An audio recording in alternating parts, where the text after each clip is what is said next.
तुम्हारे बिना मर जाएंगे। मैंने सर मरबू मरबू सर आए खेसरिया के रांची भेज के दम लेबे। ऐसे क्यों बोलते हो? छोड़ देनी जब से छोड़ के पहिल की भागल।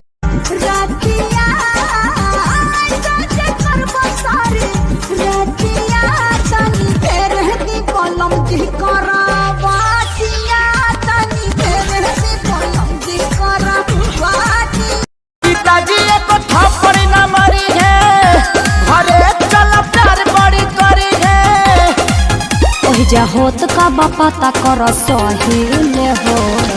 अरे एक बार और लगाई ना। रुका एक बार फिर लगाओ तानी। ए पापा हो पापा, हम सुहाग रात मनाई ले लियो। पंडित जी से दिखौला हवे। अरे तो सुहाग रात में पलंग के जरूरत लगल है, पंडित जी का थोड़ी लगल है। ए डैडी डरली